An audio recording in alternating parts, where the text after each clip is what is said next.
नमस्कार, स्वागत है आपका आर्या न्यूज में। मैं हूं आपके साथ सुमन पाल।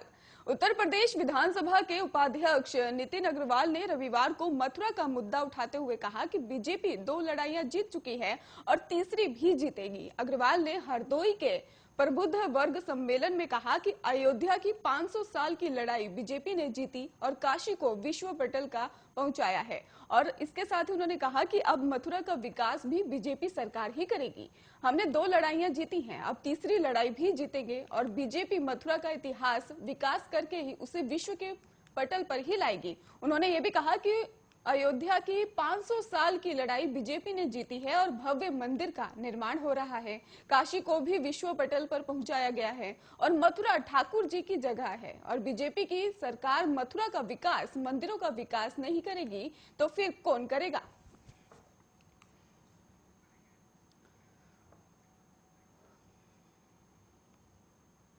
आज पीएम नरेंद्र मोदी काशी विश्वनाथ कॉरिडोर का लोकार्पण करने वाले हैं। दोपहर 12 बजे पीएम मोदी काल भैरव के दर्शन भी करेंगे। इसके बाद दोपहर 1 बजे काशी विश्वनाथ मंदिर जाने का कार्यक्रम है।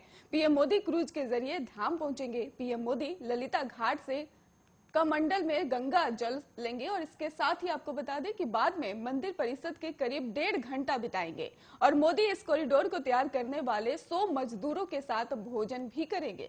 शाम को क्रूज पर सवार होकर आरती देखेंगे। आरती के समय पीएम नरेंद्र मोदी और योगी आदित्यनाथ के साथ 11 राज्यों के वो मुख्यमंत्री भी होंगे जो काशी पहुंच रहे हैं। और लेकिन काशी हमेशा से ऐसी नहीं थी जैसी आज आप तस्वीरों में देख रहे हैं। आपको बता दें कि प्रधानमंत्री जब पहली बार काशी आए थे तो उनका मन मंदिर और आसपास की हालत देखकर काफी दुखी हुआ था और उन्हें तभी लगा कि काशी में बाबा विश्वनाथ की कुछ करना चाहिए और अब उनका सपना पूरा हो रहा है। और काशी विश्वनाथ पर पीएम नरेंद्र मोदी ने कहा था कि शायद प्रभु की मर्जी थी, उनका आदेश था कि जा बेटा तू इस स्थल पर जीर्णोद्धार का कर। और इसके साथ ही पीएम मोदी ने कॉरिडोर के आर्किटेक्ट विमल पटेल से कहा है कि ऐसा सुंदर और बढ़िया कॉरिडोर बनाओ जिससे गंगा से मंदिर जुड़ जाए, लोग गंगा स्नान करें या जल लेकर सीधे मंदिर जाएं, कोई रुकावट ना हो। एक ऐसा रास्ता बनाओ जिससे जाकर तीर्थ यात्रियों का मन प्रफुल्लित हो जाए। और पीएम खुद मास्टर प्लान का रिव्यू करते रहे और 3D एनिमेशन देखे, मैप देखा और पीएम ने आर्किटेक्ट्स को निर्देश दिया कि घाट एरिया या दिव्यांगों के लिए सुविधाओं का खास ख्याल रखा जाए।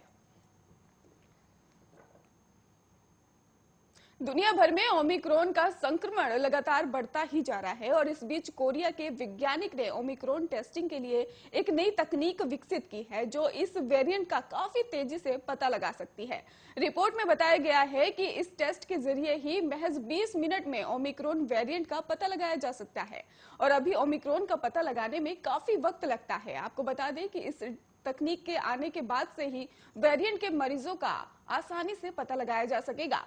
कोरियाई शोधकर्ताओं ने आणविक निवारण तकनीक विकसित की है जो ओमिक्रॉन वेरिएंट का काफी कम वक्त में ही पता लगा सकती है।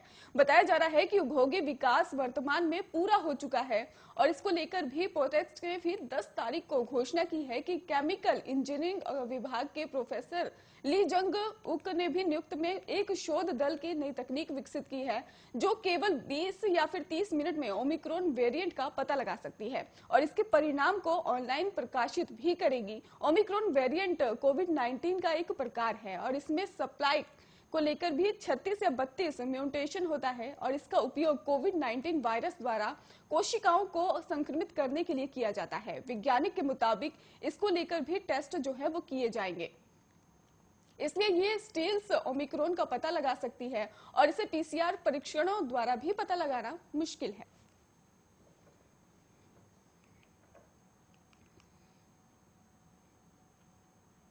राजस्थान की राजधानी जयपुर में कांग्रेस ने मेगा रैली की और सोनिया गांधी लंबे समय बाद किसी रैली में नजर आई हैं। सोनिया राहुल के अलावा कांग्रेस महंगाई के मुद्दे पर अपने कद्दावर नेता को एक मंच पर जमा केंद्र की बीजेपी सरकार पर हमला किया है। जयपुर के विज्ञानपुर स्टेडियम में ही कांग्रेस का विशाल मंच सजाया गया। चारों ओर सोनिया, राहुल समेत कांग्रेस के दिग्गज नेताओं के पोस्टर लगे हुए थे। बड़ी संख्या में कांग्रेस जमाकर्ता जो थे, कार्यकर्ता वहां पर जमा हुए थे और इस दौरान ही राहुल गांधी ने कहा कि देश की हालत आप सबको दिख रही है। ये रैली महंगाई और बेरोजगारी के बारे में है, लेकिन देश की जो आज हालत है वो आज से पहले कभी नहीं हुई थी। हिंदुस्तान में ऐसा कभी नहीं देखने को मिला था। मंत्री के अगर दफ्तर में आरएसएस के ओएसडी भी बैठे थे और इस पर ही इस देश को जनता नहीं चला रही बल्कि 3-4 पूंजीपति चला रहे हैं, ऐसा कह रहे थे। और वही कांग्रेस महासचिव प्रियंका गांधी ने कहा जो सरकार केंद्र में है वो जनता की भलाई नहीं चाहती है और हमारे पर्यटक प्रधानमंत्री अपने आवास से 10 किलोमीटर दूर किसानों से मिलने नहीं जा रहे और लेकिन पूरी दुनिया घूम आए हैं और ये सरकार सिर्फ गिने चुने उद्योगपतियों के लिए काम कर रही है। प्रियंका ने कहा कि 70 सालों की रट छोड़िए मोदी जी, और इसके साथ ही कहा कि आप ये बताइए कि आपने 7 सालों में क्या किया। और रैली को संबोधित करते हुए प्रियंका गांधी ने कहा कि आप इस रैली में इसलिए आए हैं क्योंकि महंगाई की वजह से आपका जीना मुश्किल हो गया है।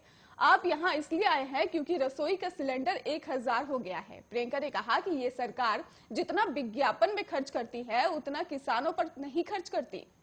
उन्होंने ये भी कहा कि सरकार सिर्फ गिने चुने उद्योगपतियों के लिए काम कर रही है और प्रियंका गांधी ने यह भी कह दिया कि हमसे बीजेपी चुनाव आते ही चीन की बातें करेंगे और किसी और देश की बात करेगी, लेकिन रोजगार की बात नहीं करेगी, महंगाई की बात नहीं करेगी। आखिर देश में इतनी महंगाई क्यों है? आप ये सवाल सरकार से पूछना चाहिए आपको, और क्योंकि ये आपकी जिम्मेदारी भी है और आप सरकार से एक मजबूत भविष्य मांगिए। महंगाई सिर्फ आपकी लड़ाई नहीं है, ये मेरी लड़ाई है, ये मेरे भाई राहुल गांधी की लड़ाई है, ये सोनिया गांधी की लड़ाई है, ये मंच पर बैठे हर एक कांग्रेसी की लड़ाई है।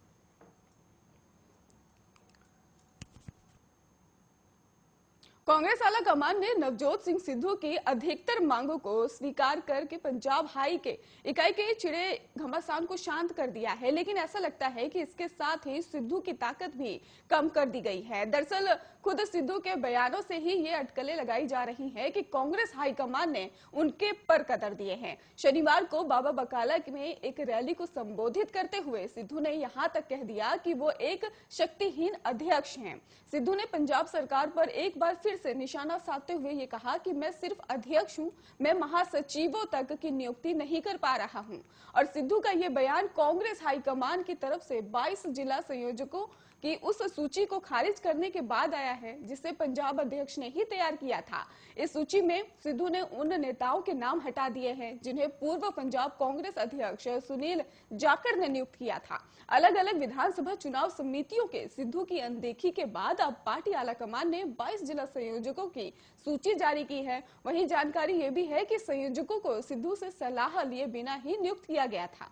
पंजाब कांग्रेस प्रभारी हरीश चौधरी ने बीते मंगलवार को ही जिला संयोजकों की सूची जारी करते हुए उन्हें तत्काल प्रभाव से काम में जुटने को कहा था और इन संयोजकों को पार्टी के वरिष्ठ नेताओं और विधायकों को साथ ही तालमेल मिलाते हुए काम करने के लिए भी कहा गया है। और बता दें आपको कि सिद्धू ने जिस तरीके से सुनील जाखड़ की ओर से नियुक्त किए गए जिला अध्यक्षों को हटाया है उससे जाखड़ नाखुश दिखाई दिए थे और उन्होंने ये मुद्दा राहुल गांधी के सामने भी उठाया था। और खबरों की माने तो जाखड़ ने राहुल गांधी को सूचित किया था कि सिद्धू के मनमाने फैसले से पार्टी नेताओं के बीच नाराजगी है।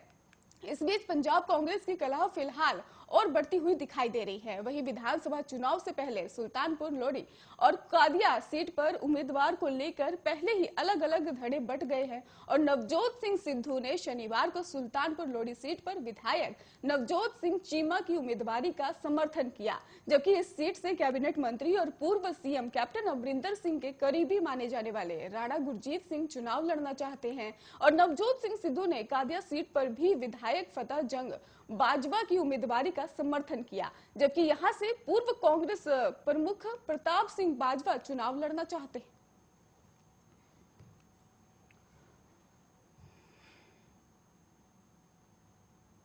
प्रधानमंत्री नरेंद्र मोदी आज दिल्ली के विज्ञान भवन में शामिल होने जा रहे हैं। आपको बता दें कि उन्होंने डिपॉजिट फर्स्ट 5 लाख रुपए तक के समय वृद्ध जमा राशि भुगतान की गारंटी विषय पर आधारित समारोह में कहा कि हम जानते हैं कि बैंक डूबने पर कई दिनों तक खबरें चलती रहती हैं।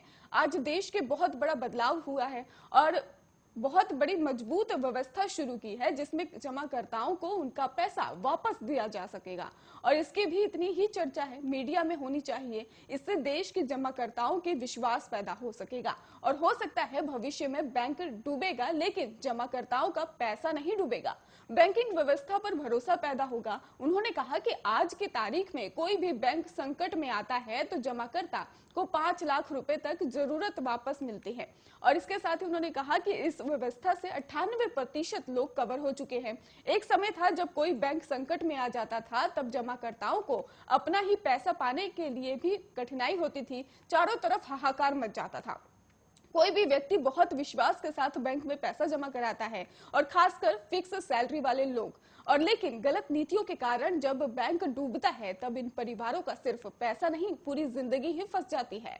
लेकिन अब 3 महीने में अंदर ही जमाकर्ता को पैसा मिलेगा, ये कानून के दायरे में आ चुका है। इस योजना के तहत ही राज्य और केंद्र शासित प्रदेशों के सभी सहकारी बैंकों के जमा खाते भी आते हैं। इसमें डिपॉजिट को लेकर भी जमा खाते, फिक्स डिपॉजिट, चालू खाते और रैंकिंग डिपॉजिट भी आते हैं। बैंक सुधार की दिशा में एक कदम आगे बढ़ाते हुए एक डिपॉजिट कवर को ही 5 लाख रुपए कर दिया गया है। पहले 1 लाख रुपए ही था और इसके साथ उन्होंने कहा कि इसके तहत बैंक के डूबने पर अब 5 लाख रुपए मिलते हैं और पिछले वित्तीय वर्ष की संपत्ति के पूर्ण रूप से ही संरक्षित खातों की संख्या भी 98.1% पहुंच गई थी।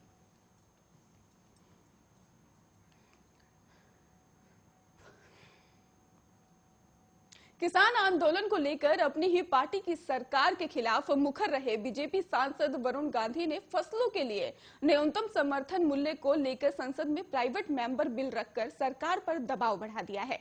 सांसद गांधी ने ही आपको बता दें कि रविवार को ही बिल के मसौदे को ट्वीट करते हुए लोगों से इस पर उनके सुझाव भी मांगे हैं। उन्होंने एमएसपी कानून को लेकर कुछ सुझाव की लिस्ट संसद में सौंपी है और बीजेपी सांसद वरुण गांधी ने अपने प्राइवेट मेंबर के मसौदे को ट्वीट करते हुए लिखा कि भारत के किसान और सरकार ने लंबे वक्त से तमाम उद्योगों के भीतर ही बाहर कृषि संकट को बहस की है और अब एमएसपी कानून का वक्त आ गया है और कानून में मेरे मुताबिक किस तरह के प्रावधान होने चाहिए, इसको लेकर मैंने एक मसौदा तैयार किया है और संसद में रख दिया है। इस पर किसी भी तरह की आलोचना का स्वागत है। उनको गौरतलब है कि प्रधानमंत्री नरेंद्र मोदी द्वारा कृषि कानूनों के वापस लेने के ऐलान के बाद वरुण गांधी ने पीएम को चिट्ठी लिखी थी। पत्र में उन्होंने लिखा था कि मेरा निवेदन है कि एमएसपी पर कानून बनाने की मांग और अन्य मुद्दों पर भी अब तत्काल निर्णय होना चाहिए। साथ ही उन्होंने किसान आंदोलन में मारे गए किसानों के परिजनों को 1-1 करोड़ रुपए मुआवजा देने की भी मांग की थी। वहीं सांसद वरुण गांधी ने लखीमपुर खीरी घटना को लोकतंत्र पर धब्बा भी बताया था। लखीमपुर में प्रदर्शन कर रहे किसानों पर कार चढ़ाने का भी केंद्रीय गृह राज्य मंत्री अजय मिश्रा के बेटे पर आरोप है और आरोपों के मुताबिक लखीमपुर में किसान प्रदर्शन कर रहे थे और तभी केंद्रीय मंत्री के बेटे ने तेज स्पीड में कार लाकर ही किसानों पर चढ़ा दिया था, जिसमें कई किसानों की मौत भी हो गई थी। नेता प्रतिपक्ष तेजस्वी यादव की शादी के बाद पूरे परिवार पर भड़के साधु यादव पर लालू प्रसाद ने बड़े बेटे तेज प्रताप यादव ने करारा जवाब दिया है। तेज प्रताप ने ट्वीट करते हुए कहा कि हम बिहार आएंगे तो उनका गर्दा उड़ा देंगे और हिम्मत है तो सामने आकर कृष्ण से भिड़े और कंस का वध निश्चित है। भगवान ने भी कंस का वध किया था और जब जब अर्जुन पर विपदा आई है कृष्ण सामने आए हैं। और ट्वीट करते हुए तेज प्रताप ने कहा कि रुको हम आवतानी बिहार। आपको बता दें उन्होंने जुबानी हमला किया हुआ है। इसके साथ ही तेज प्रताप ने कहा कि उनको हम सब की कामयाबी से जलन हो रही है, पब्लिक उनको खूब गाली दे रही है, किसी के बहकावे में वे आ गए हैं और 15 साल में इन जैसे लोगों ने ही बदनाम करने का काम किया है। ये भूल गए हैं कि शिल्पी कांड में इनका नाम था, प्रकाश झा ने इन पर फिल्म बनाई थी और अपनी औकात भूल गए हैं। बेटी की शादी की तो हम लोगों को नहीं बुलाया था, उसका नतीजा भोग रहे हैं और किनके वजह से ही बिहार में पैदा हुए भूल गए हैं और दूसरे पर आरोप लगाने से उनको क्या फायदा, किसी के व्यक्तिगत जीवन में पड़ने का क्या मतलब है। नेता प्रतिपक्ष तेजस्वी यादव ने शादी के बाद मामा साधु यादव का गुस्सा 7वें आसमान पर है और तेजस्वी के मामले पर ही राबड़ी और भाई साधु यादव ने शादी के बाद खूब भड़ास भी निकाली है। साधु ने मीडिया ने ही बातचीत करते हुए उन्होंने कहा कि तेजस्वी यादव हैं और लड़की क्रिश्चियन है और दोनों ने लुका छुपी शादी कर ली है।